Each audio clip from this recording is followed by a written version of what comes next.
Amén. Bueno, hermanos, buenas tardes, buenas noches. Dios los bendiga grandemente. Continuamos con el libro de Segunda de Samuel. Estamos viendo los días viernes, Reyes de la Biblia. Abre tu Biblia conmigo, por favor. Estamos en Segunda de Samuel, capítulo 12. Recordamos ese momento en que el profeta Natán le va a llevar un mensaje al rey David. Y este es un mensaje que ya lo hemos estado estudiando, conversando en ocasiones anteriores, seguramente, donde le cuento una historia de la corderita y en este caso era David que estaba infringiendo la palabra de Dios, estaba infringiendo la ley, había pecado gravemente y el rey, como comentaba mi hermano Agustín, comentábamos en esos días, vemos el endurecimiento del corazón y cómo se va nublando la vista, se va nublando el pensamiento y vamos pasando por encima y pasando por alto la palabra de Dios. Sabemos que David, conforme al corazón de Dios, lo más importante es la forma en que él afronta la palabra. Como decía mi hermano Pedro, hay maneras de entenderlo, como primeramente la persona que va a exhortar, en este caso Natán, la palabra de Dios que viene de parte de nuestro Dios y el exhortado, en este caso David. Entonces, lo importante es ver cómo David reacciona a la exhortación de la palabra de Dios a través del profeta Natán. Y es un arrepentimiento inmediato y como comentaban mis hermanos, sabemos que todo pecado trae consecuencias. Hay que sufrir las consecuencias. Cualquier error que cometamos en nuestra vida, errando a la palabra de Dios, nos va a traer consecuencias. Vamos a leer un poco la palabra, vamos a recordar esta historia de lo que le contaba el profeta Natán a David. Dice versículo 1 en adelante. Por lo tanto, el Señor envió al profeta Natán para que le contara a David la siguiente historia. Habían dos hombres de cierta ciudad, uno rico, otro pobre. El hombre rico poseía muchas ovejas y ganado en cantidad. El pobre no tenía nada, solo una pequeña oveja que había comprado. Él crió esa ovejita y la cual creció con sus hijos y la ovejita comía del mismo plato del dueño y bebía en su vaso y él la cunaba como su hija. Cierto día llegó una visita a la casa del hombre rico, un hombre rico, pero en lugar de, perdón, en lugar de matar de su propio rebaño, de su propia manada, tomó la oveja de aquel hombre pobre, la mató y preparó para su invitado. Entonces David se puso furioso. Tan cierto como el Señor vive, juro que cualquier hombre que haga semejante cosa merece la muerte. Debe reparar el daño dándole al hombre pobre 4 ovejas por la que le robó y por no haber tenido compasión. Conversábamos y lo que me acuerdo mucho del comentario de Agustín, que era cómo le cuenta la historia a David, y David está ciego, no se estaba enterando de que era la exhortación para él, y es cuando le responde Natán, el profeta, el versículo 7, y le dice: tú eres ese hombre. El Señor Dios de Israel dice: yo te ungí por rey de Israel y te libré del poder de Saúl, te di la casa de tu amo, tus esposos y sus reinos de Israel y de Judá. Y si eso no hubiese sido suficiente, te habría dado más y mucho más. ¿Por qué entonces despreciaste la palabra del Señor e hiciste este acto horrible? Recordemos lo que hizo David, no tan solo haber pecado de adulterio con Bexabé, fue todo una estructura, por decirlo así, desastrosa y de desenlaces horribles que tuvo que cometer David, este hombre de guerra, y puso al frente a Urías y mandó que lo dejaran solo. O sea, también lo mandó a asesinar. Entonces cometió adulterio, homicidio, mentiras. Pero bueno, lo importante y finalmente es cómo David responde. Sabemos que el niño muere por causa de todo lo que había acontecido, pero inmediatamente que Dios lo exhorta, le da la salida y le da el perdón. Y veíamos esa sombra que comentaba mi hermano Roberto en el niño, y viendo cómo era a través de Jesús el niño, que era dando su vida el niño por causa de los errores del padre. Y habíamos mencionado que, bueno, mencioné yo también en ese momento que los pecados no se heredan, bien sea del padre o de los hijos. Continuamos, hermano Pedro. Dios me los bendiga y Dios me los guarde grande y poderosamente. Amén. Gracias, Alejandro, por el resumen, el recuento del capítulo 12, donde pudimos compartir la semana pasada lo revelado y lo presentado allí sobre la amonestación de Natán al pecado de David. Y como bien comentabas, pues en el resumen, las tres posiciones: la posición del que es amonestado, del que es exhortado, la actitud con la que se debe responder ante la amonestación; la segunda posición como el que amonesta, el que exhorta, guiado y dirigido por Dios primeramente; y la tercera posición o la tercera visión, que es la más importante, y es la de Dios. ¿Cómo ve Dios? ¿Cómo responde Dios? ¿Y cómo reacciona Dios ante el pecado? ¿Okay? Y también vimos al final las necesidades de David, o las necesidades de todo aquel que por causa del pecado arruina su vida. Pudimos presentar eso resumidamente al final. Ya al final del capítulo 12 vemos desde el versículo 26 hasta el versículo 31 un asunto que estaba pendiente por resolver antes de presentarse todo lo que se presentó con David y Betsabé en el capítulo 11, que era en este caso la conquista de Raba, una ciudad enemiga, ¿ok? Y probablemente el tiempo que David estuvo enfrentando y recibiendo exhortación por causa de sus pecados, pues era necesaria su presencia. O sea, su general de guerra, no recuerdo, Joab, había logrado la victoria, pero se necesitaba la presencia de David, quien estaba ausente.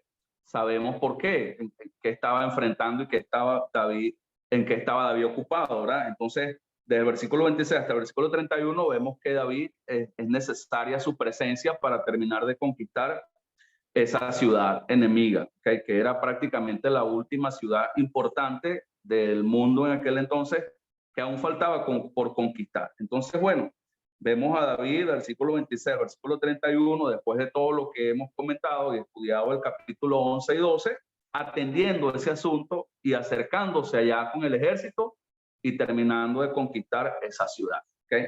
Pudiéramos hacer solamente una lectura breve de esos versículos 26 al 31 para ver qué pasó allí, qué ocurrió allí, y luego algún hermano o hermana nos va a leer del capítulo 13, versículo 1 al versículo 19, ¿okay? Para hacer unas palabras de apertura de la lección del día de hoy. Entonces, si alguien nos puede colaborar con el versículo 26 hasta el versículo 31, en voz alta, que todos podamos escuchar, ¿verdad? El asunto pendiente de la conquista de la ciudad de Raba, ¿ok? David, pues, necesitó urgentemente hacerse presente. ¿Quién lee? Amén, hermanito Pedro. Si mi hermanita Nelly nos puedes colaborar con la lectura, hermanita Nelly, por favor, puede activar su micrófono del 26 al 31, hermanita. Ya, gracias, hermanito. Amén. La palabra de Dios dice: Joab peleaba contra Rabá de los hijos de Amón y tomó la ciudad real. Entonces envió Joab mensajeros a David, diciendo: Yo he puesto sitio a Rabá y he tomado la ciudad de las aguas. Reúne pues ahora al pueblo que queda y acampa contra la ciudad y tómala. No sea que tome yo la ciudad y sea llamada de mi nombre.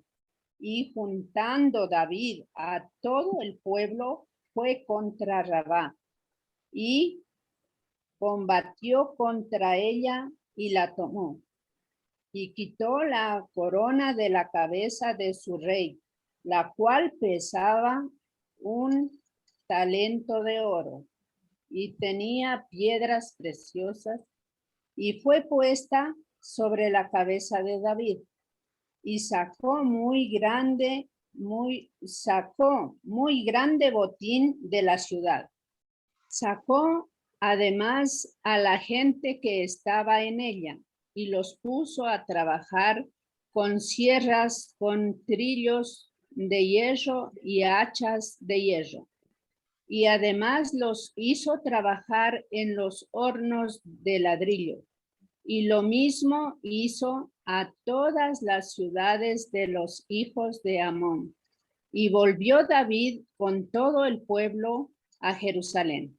Amén. Ok, amados. Es interesante que prestemos atención a esta parte final del capítulo 12, ¿verdad? Después de haber visto todos los acontecimientos ocurridos, como dijimos ahorita en el 11 y el 12 con David, Betsabé, Urías Eteo, Natán y todo eso, y es necesario que entendamos el porqué de la presencia de este relato breve, ¿okay?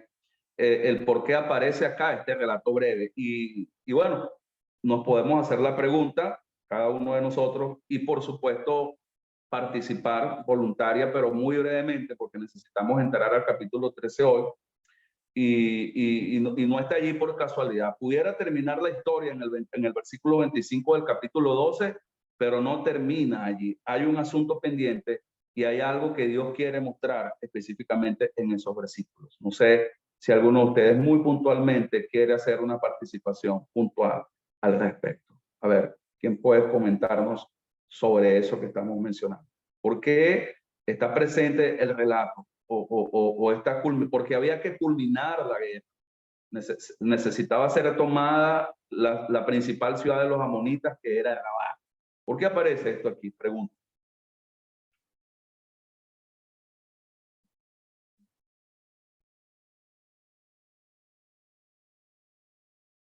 Este relato breve aparece acá, hermanos amados, porque o sea, este relato nos muestra la necesidad de la presencia de David.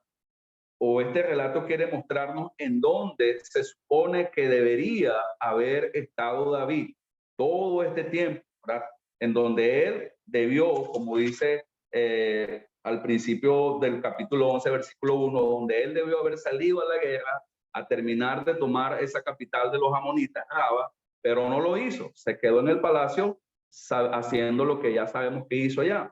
Entonces, prácticamente ya todo el trabajo se había hecho, ya se había terminado de conquistar el imperio de los amonitas, ahora faltaba tomar la ciudad capital. Pero Joab dice, esto es algo que no me corresponde a mí hacer, es algo que no es mi trabajo hacer. ¿Okay? En este caso, quien debe hacer la toma de la ciudad capital eres tú, David. Por eso Joab manda llamar a David, o sea, porque David tenía que haber estado allí ocupándose de eso, dedicado a eso, ¿okay? Porque es el trabajo del rey.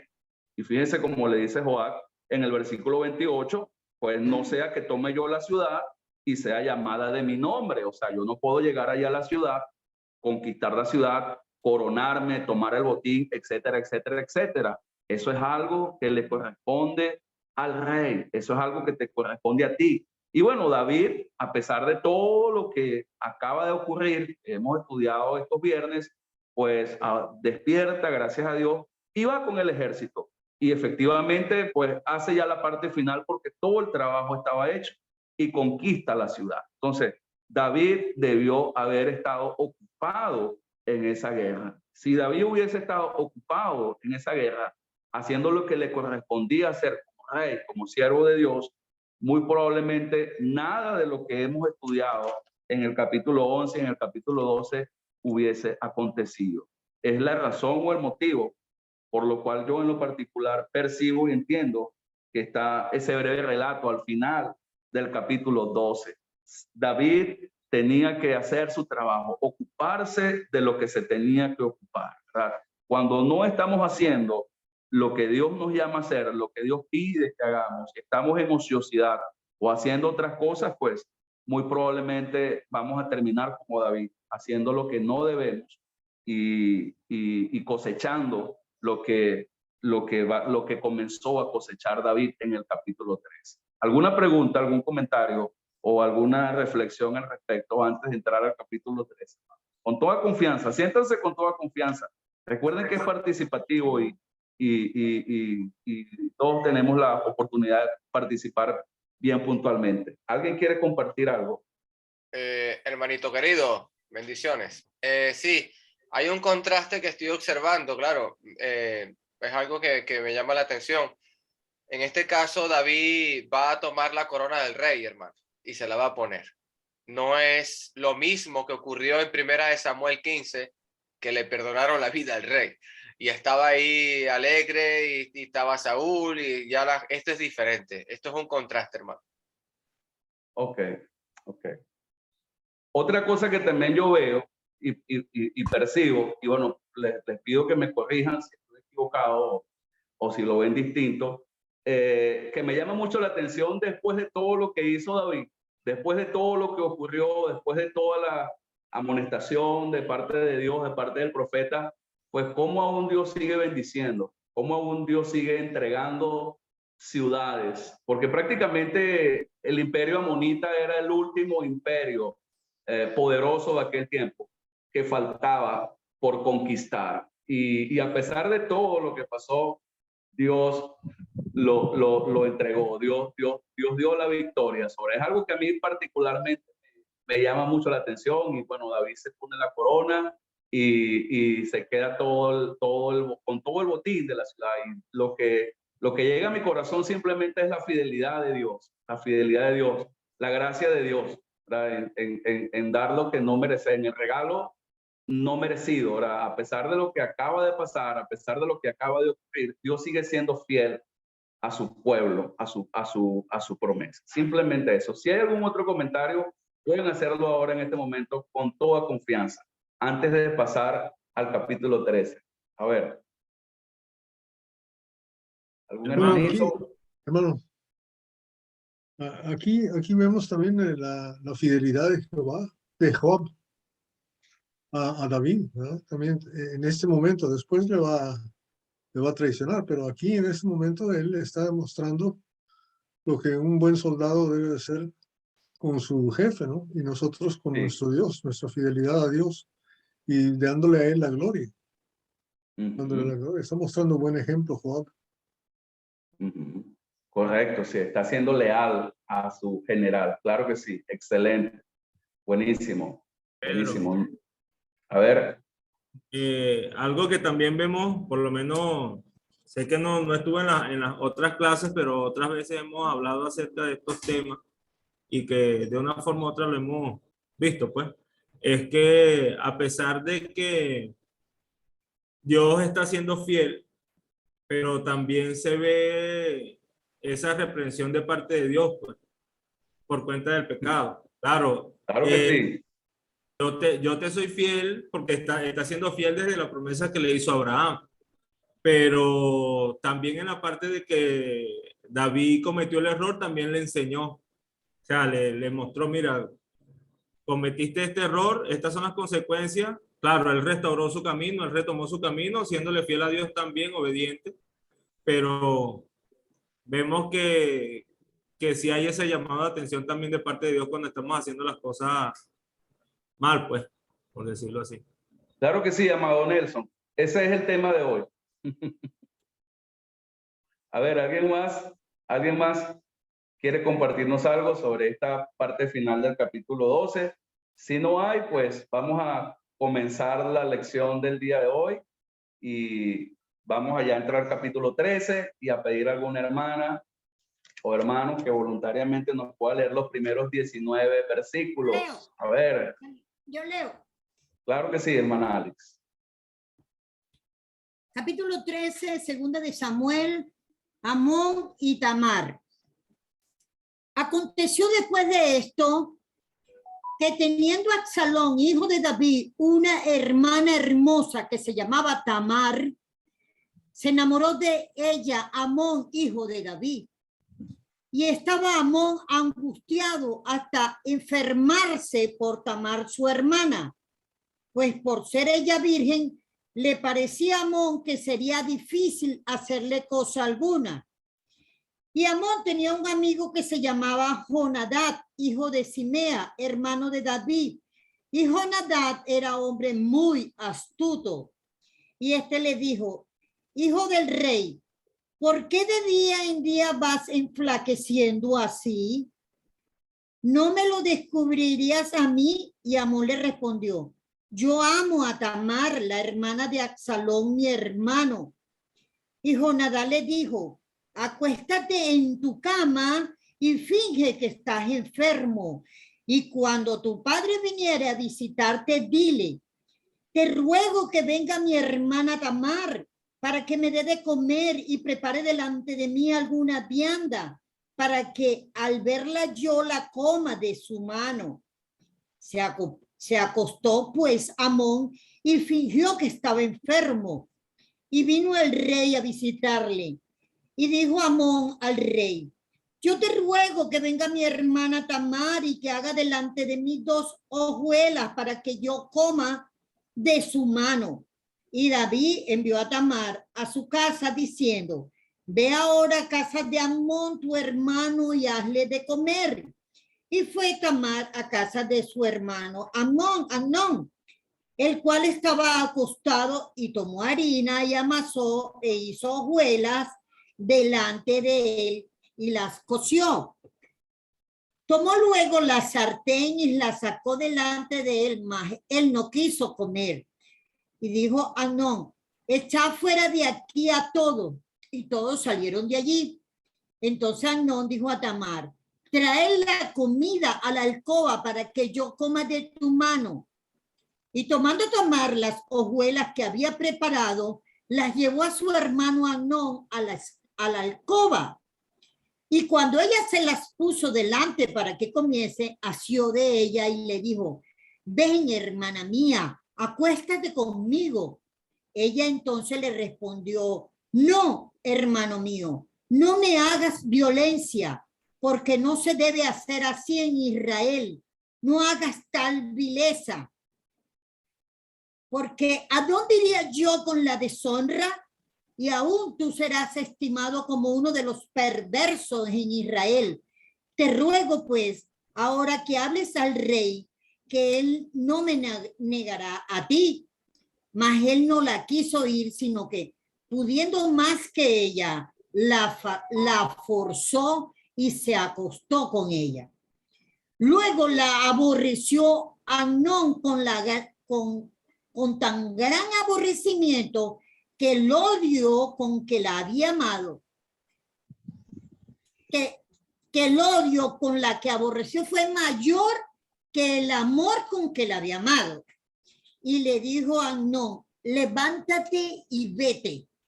Y ella le respondió, no hay razón, mayor mal es este de arrojarme que el que me has hecho. Mas él no la quiso oír, sino que llamando a su criado que le servía, le dijo, échame a esta fuera de aquí y cierra tras ella la puerta.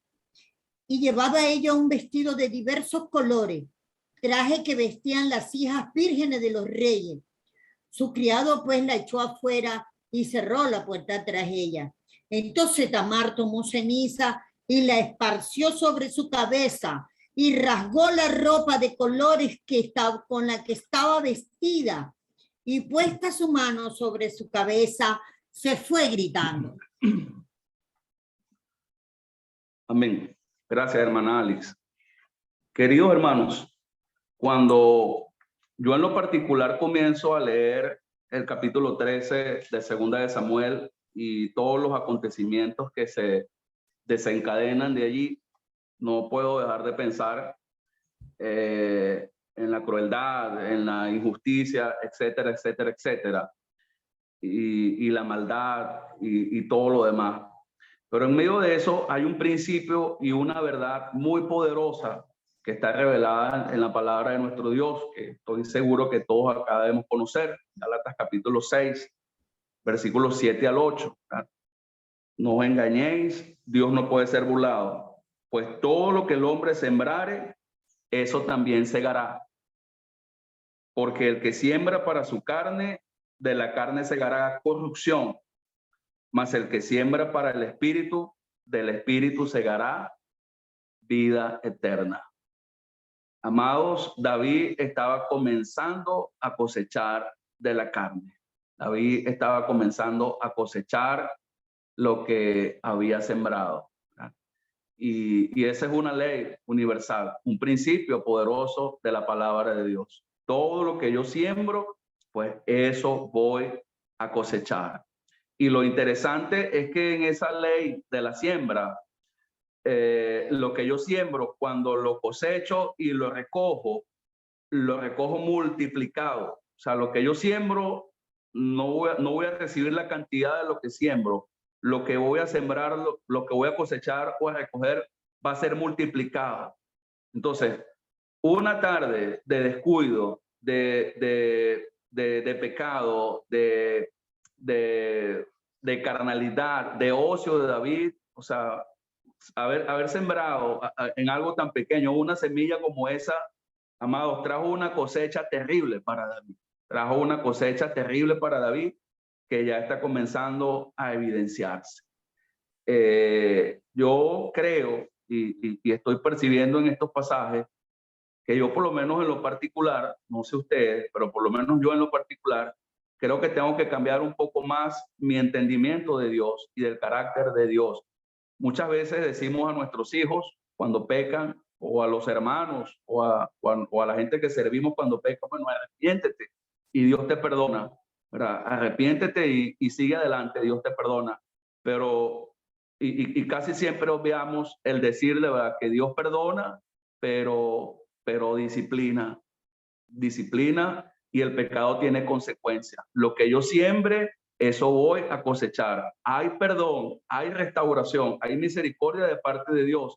Dios remitió el pecado de David, como lo vimos la semana pasada, con su hijo, un tipo de Cristo, su hijo inocente, pero Dios retribuyó. O sea, todo lo que el hombre sembrare, eso también segará, así haya perdón.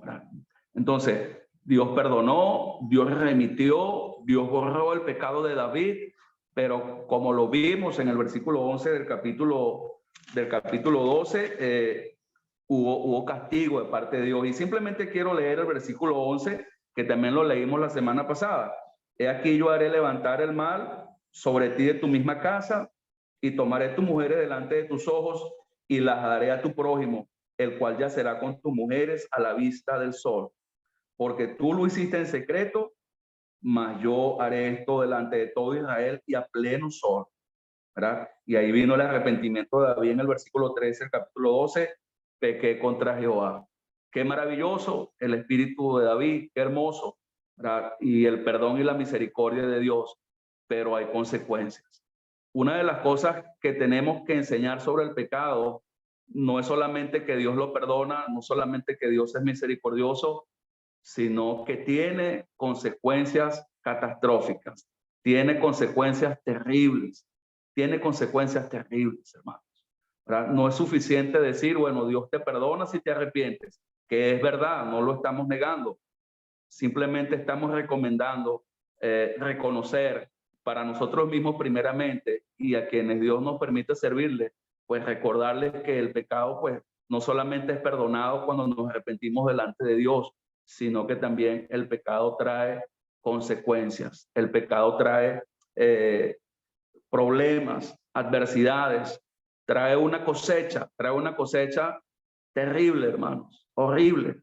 En el capítulo 11 y en el capítulo 12 vimos a David sembrando para la carne, corrupción, ¿verdad? Pecado. Y en el capítulo 13 en adelante vamos a ver a David cosechando, sufrimiento, muerte, dolor.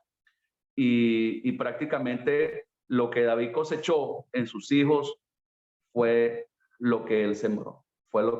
Solamente quería dar esas palabras de apertura, ¿verdad? Antes de dar inicio a los comentarios, a las observaciones y a todo lo que por supuesto tengan en sus corazones y en sus mentes que pueda fortalecernos y edificarnos más.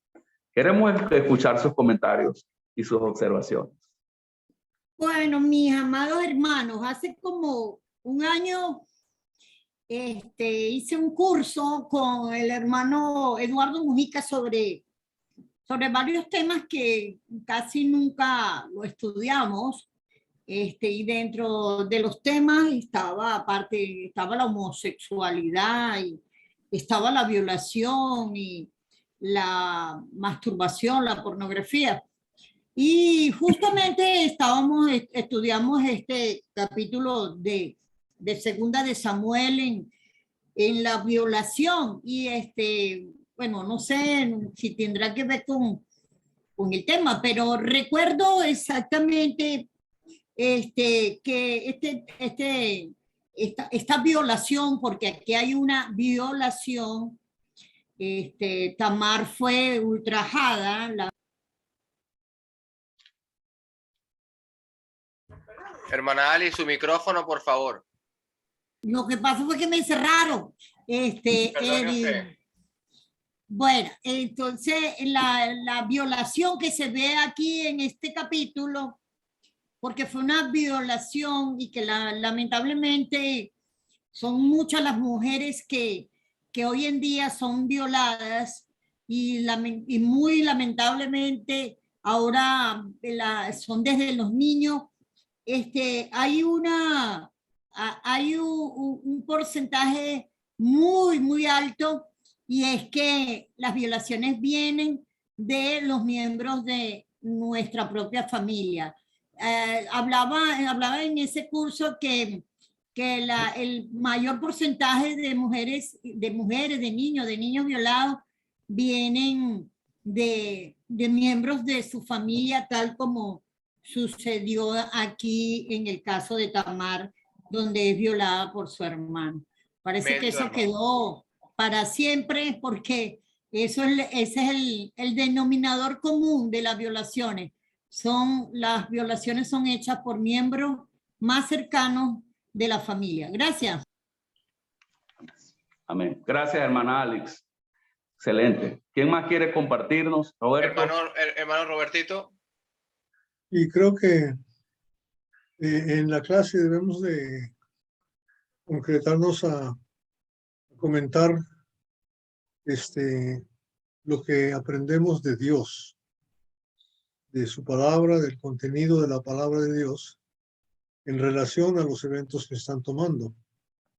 A veces es necesario, como lo está haciendo ahorita la hermana Alex, a veces es necesario explicar para comprender realmente el contenido de por qué está aquí.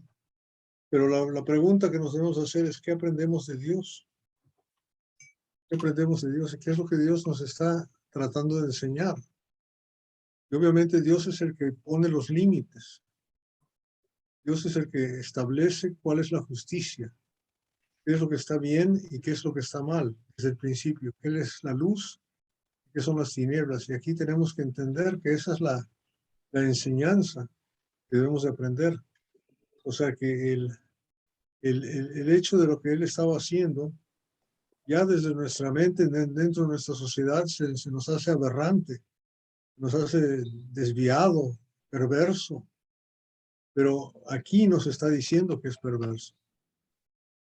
Estamos aprendiendo esa limitación de parte de Dios. Debemos entender eso, ¿verdad? Y la otra cosa que debemos de darnos cuenta es que el fruto del pecado, es más pecado. El pecado es como la gangrena, se desarrolla, se esparce, se reproduce y es peor. Entonces, esta forzada no solamente fue perversa, sino que generó un odio, un aborrecimiento. El aborrecimiento no mostró absolutamente nada de misericordia. O sea, la influencia del maligno es clara, y debemos tener mucho cuidado de comprender el aspecto moral que nos están mostrando aquí en este ejemplo, porque es para eso. Es una enseñanza muy difícil, muy cruda para nosotros, ¿verdad? Y seguramente los escritores y los traductores han hecho tratar de hacerlo, suavizarlo en el idioma más limpio que se pueda presentar. Pero sí es para enseñarnos, ¿verdad?, dónde tienen los límites de la moralidad, de la inmoralidad, de la ética, de la no ética, del amor y del aborrecimiento. Tenemos que aprender y establecer esos límites en nuestro corazón, en nuestra mente. Buenísimo. Excelente. Gracias, Roberto. Excelente. A ver, ¿alguien más quiere continuar compartiéndonos, aportándonos y considerando pues la pregunta que nos invitó nuestro hermano Roberto a formularnos, de qué nos enseña o qué aprendemos de nuestro Dios? A ver, ¿alguien quiere hermanito Agustín? Bueno, aquí por lo que se ve, o sea, lo que estamos leyendo, se ve que Amnón estaba enamorado de Tamar. O sea, porque su físico bajó de peso, o sea, estaba como mal, o sea, no comía, imagino, o sea, es las características de una persona enamorada cuando no es correspondido. Ahora, el problema de Amnón es que le hizo caso a alguien al que no tenía que haber hecho caso. O sea, el consejo que le dio Jonadab, que aparentemente era primo de él, porque era hijo de Simea, que era hermano de David. O sea, por tanto, eran primos. Ahora, ¿por qué Jonadab le da ese consejo? Porque más bien no le dice lo mismo que le dijo Tamar en el momento que él le dice, vente a dormir conmigo. ¿Por qué no hablas con mi padre el rey? Él no te va a negar, no me va a negar a ti. O sea, porque aparentemente ellos se podían casar entre hermanos, o sea, no había ningún problema. Entonces, Jonadab estaba creando un problema entre ellos. O sea, él sabía que iba a crear un problema, porque el hecho de que estuvieran solos dentro de una habitación es una tentación que él no iba a poder resistir. Estar con la mujer que él amaba, y cayó en la tentación. Y fue precisamente Jonadab el que propició eso. Entonces los malos consejeros también son peligrosos. Hay que tener cuidado con los malos consejeros. En este caso, Jonadab fue un mal consejero para Amnón, porque aparentemente él tenía buenas intenciones con Tamar, por lo menos se ve que estaba enamorado de ella. O sea, que la intención de él no era violarla, a lo mejor, pero la tentación del momento, amor, lo llevó también a hacer eso. Él podía haberse aguantado, pero igualito, la tentación del momento lo llevó a hacer eso. Es lo que yo veo en esta lectura. Correcto, excelente. Gracias, hermano querido. A ver, ¿alguien más quiere compartirnos, aportarnos al respecto de esta lectura, del aprendizaje, de lo que aprendemos de Dios, de lo que vemos, en este caso en Amón? Y debemos recordar quién era Amón. Amón es el hijo mayor de David, su primogénito y el posible o probable sucesor al trono por ser el hijo mayor. Y bueno, enamorado de su hermana. ¿Quién más quiere compartirnos y aportarnos antes de seguir desarrollando un poco más? Quisiéramos escuchar un poquito más. Hermano Roberto. Al principio en la creación, sí, no hay duda de que no había ninguna ley para tener relaciones con un hermano o una hermana, no casarse. Pero ya a partir de Levíticos ya era un pecado, ¿no? Porque ya había leyes específicamente contra lo que se llama incesto, tener relaciones con una hermana, hija de tu papá o tu mamá, específicamente, ¿no? Entonces, ya para el tiempo de David sí era un pecado grave y era digno simplemente de muerte. Claro que sí, era digno de muerte. Echarle piedritas a la gente y vámonos. No hay problema. Entonces sí, ya para entonces era una vileza. Creo que nuestro hermano Roberto Almonte parece que levantó la mano. Sí, hermano, más bien a lo que usted mismo, hermano Pedro, en unos comentarios comentaba, el pecado en cadena. ¿Y qué aprendemos de Dios? Pues justamente cómo nuestras faltas para nuestra alma nos afectan directamente a nosotros, pero en las consecuencias. Y otro punto es el ejemplo, o sea, el ejemplo que ven en nosotros, o sea, en nuestros hijos. Estoy mirando aquí, ¿qué tipo de ejemplo somos desde el punto de vista de familia, desde el punto de vista moral? Porque me alegró eso con el hermano, cuando el hermano Miranda aclara, recuérdense, el mismo escritor aquí nos está diciendo que una de las cosas que se le dice a él, o sea, ya tú has hecho un mal. Ahora, además de mi deshonra y el mal que ha hecho, y el mal está relacionado con que tú has faltado a la misma ley de Dios también, porque ya aquí estamos bajo una ley, ya aquí no estamos sin ley, ya que hay una ley que nos regula, y que así como si él se hubiese llegado a la esposa de David, estaba mal, como llegándose a su hermana. Entonces, la parte que más me llama la atención aquí es cómo somos ejemplo y cómo nuestros pecados se encadenan y afectan incluso a nuestros hijos más cercanos, porque de alguna manera u otra somos un ejemplo. Yo no sé hasta dónde Andón aquí ve que David no puede reprenderle, porque David no tendría calidad moral con lo que ya ha hecho en la familia para reprender a su hijo ante una actitud como esta. Contrario a si David hubiese sido un hombre recto, conforme a su regla, porque todos sabíamos la cantidad de mujeres que podía tener. Pero con lo que hizo con la de Uriesteo, aquí fue donde ya la cosa perdió el rumbo. Claro que sí. Amén. Considerando el comentario de nuestro hermano Roberto, es importante que veamos que ya la figura de David a partir del capítulo 13 cambia considerablemente. Ya no es el mismo David de Primera de Samuel y los primeros capítulos de Segunda de Samuel, que era obedecido, era respetado. Ya acá en el capítulo 13 vemos a un David que se programa cómo manipularle, cómo convencerle, cómo hacerle caer en una trampa inclusive. Vemos más bien a sus hijos viendo cómo lo manipulan. Y ahí está la pregunta que nos tenemos que hacer, pues considerando el comentario de nuestro hermano Roberto. O sea, y la pregunta es, ¿de dónde habrá aprendido Amón a que por el hecho de ser parte de la realeza puede acostarse con cualquier mujer que le plazca, que le provoque? O sea, ¿de dónde habrá aprendido eso Amón? Principalmente en quién habrá observado Amón, ¿verdad? Que puede dar rienda suelta a su concupiscencia de no controlarse y tomar y poseer la mujer que él quiere poseer. Y pues todos sabemos dónde aprendió eso Amón. Obviamente lo aprendió y lo vio en su papá.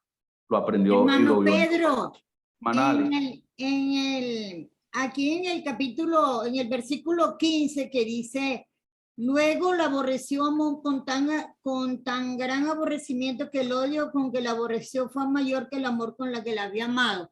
Una de las cosas que yo he observado en todo mi camino en el cristianismo, veo que esto siempre se cumple en parejas, en jóvenes, sobre todo en jóvenes, que tienen proyectos de casarse, pero terminan teniendo relaciones sexuales antes de casarse, y la gran mayoría de los casos terminan separándose, no terminan casándose nada. Uno se va, he visto casos donde los dos se van, he visto casos donde uno solo se queda, pero cuando cometen el pecado antes de casarse, teniendo proyectos, nunca terminan casándose, no terminan como agarrándose rabia. Yo creo que esa parte, como consecuencia del mismo pecado, hace que se produzca este aborrecimiento, pues. Pero de verdad lo he visto en mi caminar de cristiana en jóvenes con proyectos de casarse y no han esperado. Amén. Amén, así es. Creo que está Nelson y la hermana Lisbeth.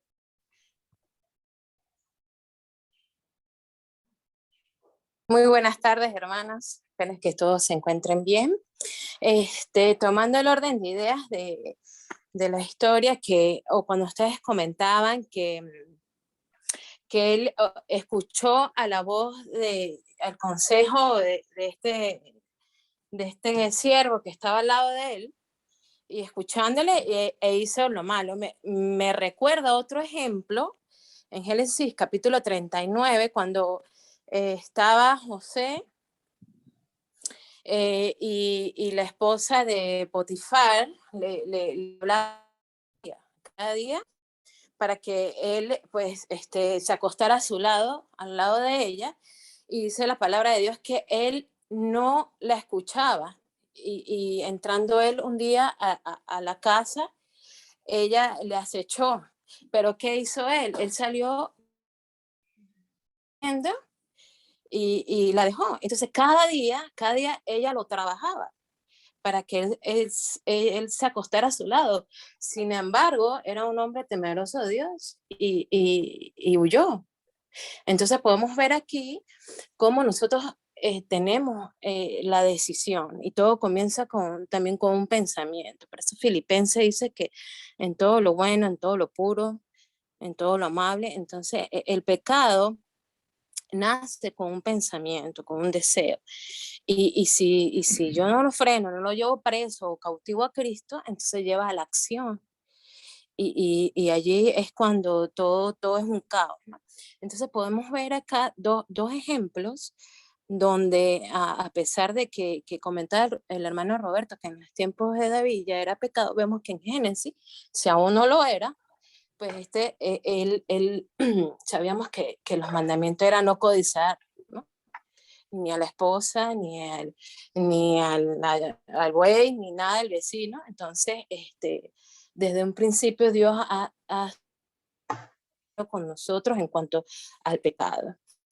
Entonces quería traer ese ejemplo de cómo podemos huir y tomar la decisión de no caer en las redes del dolor, ¿no? De lo que trae el pecado, de toda esa desgracia que podemos evitarnos. Y mayor aún ahora que estamos bajo la gracia, que Dios nos ha dado su Santo Espíritu y que debemos ser guiados y vivir y andar conforme al Espíritu. Y que Dios sabe que nosotros pues tenemos nuestras debilidades, pero si luchamos y oramos, pues podemos salir corriendo, ¿no? Porque Él nos da a través de su Santo Espíritu el poder salir corriendo y evitar todas estas desgracias que trae como consecuencia el pecado. Gracias, hermano. Feliz tarde. Amén. Gracias, hermana Lisbeth, por su aporte. Nuestro hermano Nelson de la Victoria tiene la mano levantada por ahí. Bueno, no, un comentario que vemos como la voluntad de Dios se cumple, Pedro y hermanos, pues, porque en su momento tal vez ya Dios había dicho lo que le iba a suceder a David. Y algo que por ahí hemos estado comentando es que hay detalles que la palabra nos muestra que son relevantes y los que no va a mostrar detalles de eso, pero algo que no sabemos es qué tiempo pasó. Sabemos que no recuerdo ahorita si era con Elí en cuanto a sus hijos recuerdo que fue un sacerdote y le dijeron, mira, o sea, el nombre tuyo será borrado de lo que es el sacerdocio. Y a la larga sucedió. O sea, pasó tiempo. La palabra de Dios lo mismo sucedió con Faraón. O sea, Faraón a veces ya veía, mira, sí, estamos padeciendo mucho, vamos a dejar que se vayan. Y Dios endurecía, no, Dios necesitaba que eso sucediera para que el pueblo de Israel viera el poder que Dios tenía y cómo lo sacaba de Egipto. Entonces, la voluntad de Dios se cumple. Y si era lo que hiciera David en ese momento, para que ya Dios lo había perdonado, pero las consecuencias estaban ahí. Entonces, también, por decir de alguna forma, allí quien tal vez influye es Dios, pues. O sea, porque eso tenía que suceder. Ese fue uno de los primeros actos, o ese fue el primer acto, y a raíz de eso comenzó el desastre. Porque por la venganza vienen y hacen lo otro, y bueno, y que eso se va a ver después, pues. Pero, claro, o sea, tenía que comenzar por algún lado y comenzó por ahí. Pero es Dios haciendo su trabajo.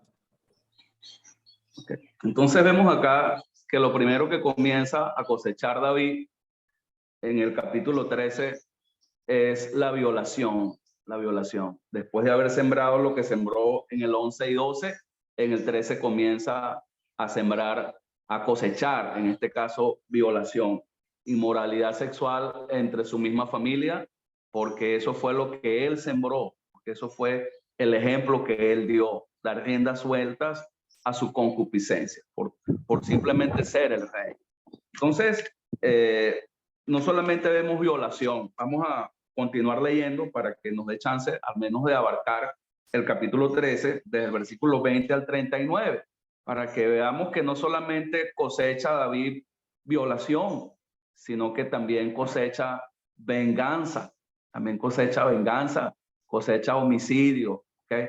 Porque pudiéramos decir exactamente lo mismo de Amón, ¿verdad? David cosecha inmoralidad sexual, concupiscencia, violación, porque fue lo que sembró, en este caso en Amón.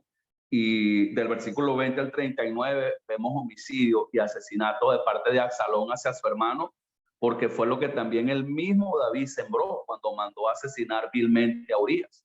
Entonces, vemos una cosecha terrible de parte de David por causa del pecado. Entonces, ¿quién puede comenzarnos a leer versículo 20 al versículo 39? Que nos pueda colaborar. Hermana Nelly, por favor. La palabra de Dios dice: y le dijo su hermano Absalón: ¿ha estado contigo tu hermana Amón? Pues calla ahora, hermana mía, tu hermano es. No se angustie tu corazón por esto. Y se quedó Tamar desconsolada en casa de Absalón, su hermano. Y luego que el rey David oyó todo esto, se enojó mucho. Mas Absalón no habló con Amnón, ni malo ni bueno, aunque Absalón aborrecía a Amnón porque había forzado a Tamar su hermana. Aconteció pasados 2 años que Absalón tenía esquiladores en Baalasor, que está junto a Efraín, y convidó a Absalón a todos los hijos del rey. Y vino Absalón al rey y dijo: he aquí tu siervo tiene ahora esquiladores. Yo ruego que venga el rey y sus siervos con tu siervo. Y respondió el rey a Absalón: no, hijo mío, no vamos todos, para que no te seamos gravosos. Y aunque porfió con él, no quiso ir, mas le bendijo. Entonces dijo Absalón: pues si no te ruego que venga con nosotros Amnón, mi hermano. Y el rey le respondió: ¿para qué ha de ir contigo? Pero como Absalón le importunaba, dejó ir con él a Amnón y a todos los hijos del rey. Y Absalón había dado orden a sus criados diciendo: os ruego que miréis cuando el corazón de Amnón esté alegre por el vino, y al decir yo: herid a Amnón, entonces matadle, y no temáis, pues yo os lo he mandado. Esforzaos, pues, y sed valientes. Y los criados de Absalón hicieron con Amnón como Absalón les había mandado. Entonces se levantaron todos los hijos del rey y montaron cada uno en su mula y huyeron. Estando ellos aún en el camino, llegó a David el rumor que decía: Absalón ha dado muerte a todos los hijos del rey, y ninguno de ellos ha quedado. Entonces, levantándose David, rasgó sus vestidos y se echó en tierra, y todos sus criados que estaban junto a él también rasgaron sus vestidos. Pero Jonadab, hijo de Simea, hermano de David, habló y dijo: no diga mi señor que han dado muerte a todos los jóvenes hijos del rey, que solo Amnón ha sido muerto, porque por mandato de Absalón esto había sido determinado desde el día en que Amnón forzó a Tamar su hermano. Por tanto, ahora no ponga mi señor el rey en su corazón ese rumor que dice: todos los hijos del rey han sido muertos, porque solo Amnón ha sido muerto. Y Absalón huyó entre tanto, alzando sus ojos, el joven que estaba de atalaya miró y he aquí mucha gente que venía por el camino a sus espaldas del lado del monte. Y dijo Jonadab al rey, he allí los hijos del rey que vienen, es así como tu siervo ha dicho. Cuando él acabó de hablar, he aquí los hijos del rey que vinieron y alzando su voz lloraron, y también el mismo rey y todos sus siervos lloraron con muy grandes lamentos. Mas Absalón huyó y se fue a Talmal, hijo de Amiud, rey de Jesús, y David llorando por su hijo todos los días. Así huyó Absalón y se fue a Jesús, y estuvo allá 3 años. Y el rey David deseaba ver a Absalón, pues ya estaba consolado acerca de Amnón que había muerto. Amén. Amén. Gracias, hermana Nelly, por la lectura. Entonces, estamos viendo, amados, que no solamente David cosecha violación,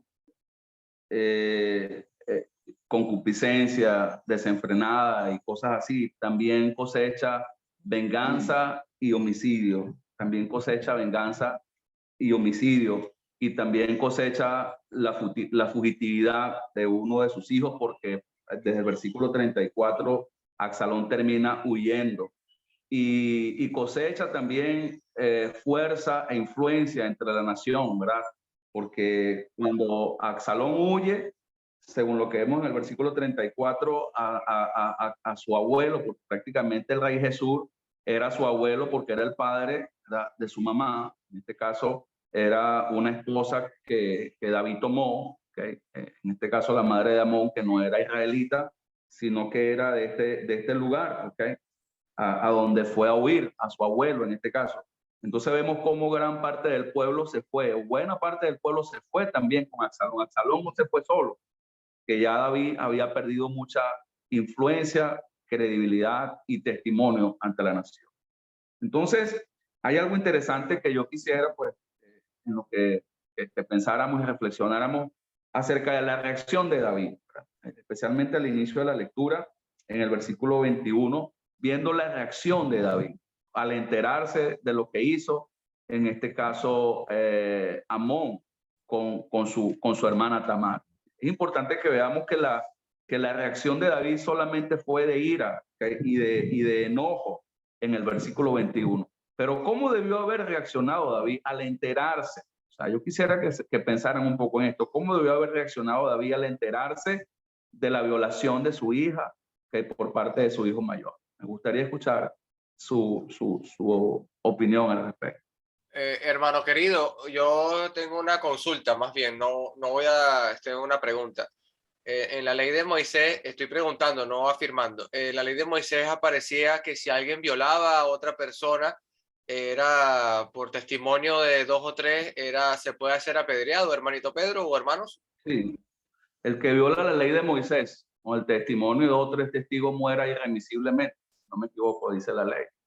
Y bueno, a pesar de que es una consulta, hermano querido, es en parte respuesta. Yo creo que David debió haber procedido, o sea, no solamente con enojo, no solamente con ira.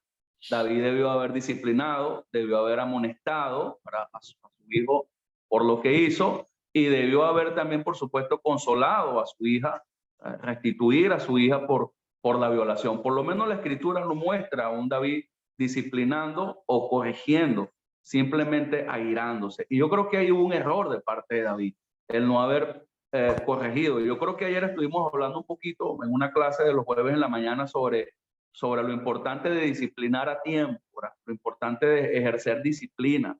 David omitió y obvió lo que hizo. Solamente se airó, solamente se molestó y de allí no pasó. Pero David, considero yo, debió haber procedido, pero no lo hizo, ¿okay? No lo hizo de ese modo.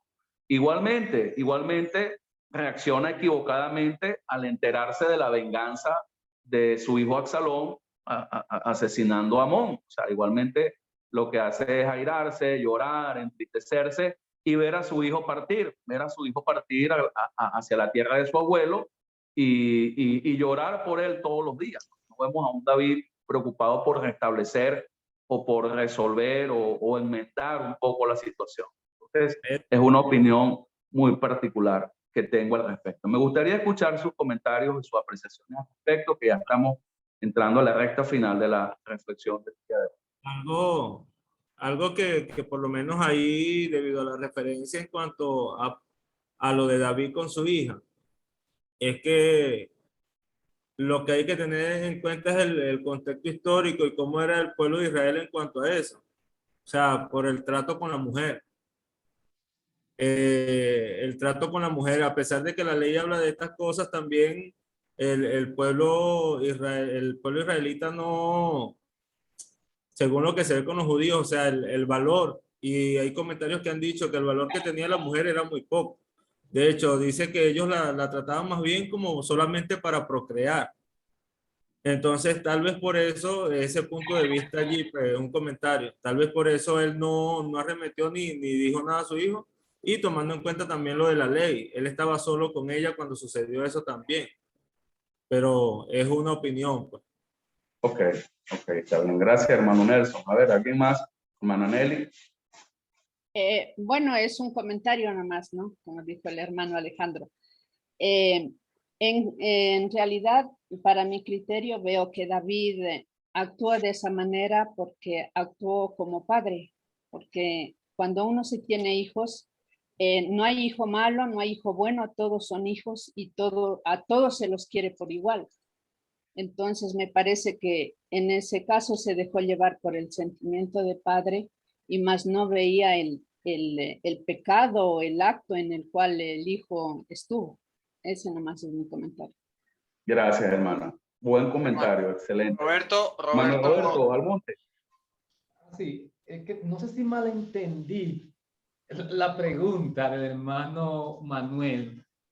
Sí, yo como que la malentendí, porque yo lo que quise entender fue como que si en la ley mosaica había algo que castigara la violación sexual, fue lo que entendí. Entonces, si fue lo que entendí, es cierto, sí. Lo que tenemos en Deuteronomio 22 es eso, a eso que refiere, en Deuteronomio 22, versículo 25. Mas si el hombre hallar en el campo a la joven desposada y la forzare, aquel hombre acostándose con ella morirá. Solamente el hombre que se acostó con ella. Mas a la joven no le hará nada. No hay en ella culpa de muerte. Pues como cuando alguno se levanta contra su prójimo y le quita la vida, así es en ese caso. O sea, mire, inclusive con lo que lo comparan. O sea, sí, ahí fue que entiendo. Lo que pasa es que, hermano Roberto y Alejandro, y bueno, todos los hermanos, David era alguien que no aplicaba la justicia de Dios a su propia vida. O sea, David estaba muy alejado de la palabra de Dios y obviamente si la palabra de Dios no la practicaba, si no obraba con justicia en él, en lo que sembró, en lo que inculcó, en lo que mostró a sus hijos, pues ahora que sus hijos hacen exactamente lo mismo que él no tiene autoridad moral, él no tiene fuerza moral para ir a hacer lo que la palabra de Dios dice, lo que la ley en este caso dice al respecto. Es lo que yo en este caso puedo entender. David es el menos autorizado moralmente para corregir a su hijo Amón cuando hizo lo que hizo, y es el menos autorizado moralmente para corregir a su hijo Absalón por el asesinato, porque prácticamente lo que hicieron sus hijos, lo que están haciendo sus hijos en este momento, en esta cosecha de David, fue lo que él mismo sembró. Hermano, Dios no puede ser burlado. Dios no puede ser burlado. Por eso quienes tenemos hijos aún en edad que puede ser moldeado su carácter, tenemos que tener mucho cuidado. Tenemos que tener mucho cuidado, ¿verdad? Porque somos un espejo, somos un reflejo del carácter, de la conducta de ellos. Ellos van a hacer en el futuro lo que vean en nosotros. Eso no falla, hermanos. Eso es una ley. y Dios nos está queriendo mostrar eso. Roberto. Se cumple Romanos 2:1, ¿no? Se cumple perfectamente ahí, donde dice, por lo cual eres inexcusable, oh hombre, quien quiera que seas tú que juzgas, pues en lo que juzgas a otro te condenas a ti mismo, porque tú que juzgas haces lo mismo. Perdemos nuestro derecho, ¿verdad? Si era derecho de rey, en el caso de David, ¿verdad? Derecho de juez, porque ante los ojos de Dios eran jueces, ¿no? Los reyes. Sí, señor. Así los llamaba al principio, jueces. Pero tú haces lo mismo. ¿Qué derecho tienes de andar criticando a los demás? No podía juzgar, no tenía la autoridad para hacerlo ya. Por eso solamente hay un juez. Porque eso lo demostró otra vez Jesús con la mujer adúltera. El que no tenga pecado, juzgue, ¿verdad? Lance la primera piedra. ¿Y qué tuvieron que hacer todos?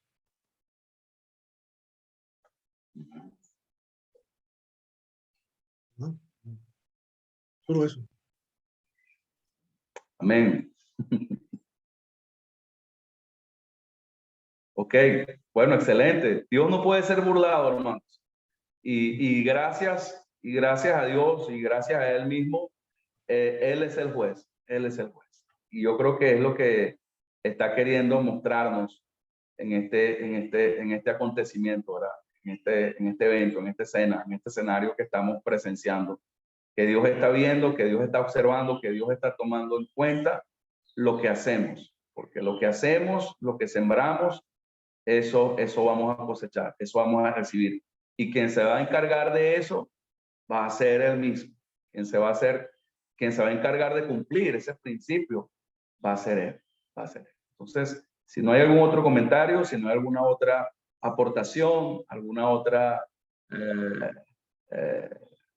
palabra para fortalecer, para enriquecer lo que estamos compartiendo, un hermano o hermana que quiera compartirnos, a ver. Si no hay aportaciones, pues es todo lo que tenemos para el día de hoy. ¿Okay? Para continuar la próxima semana, primeramente Dios, con el capítulo 14.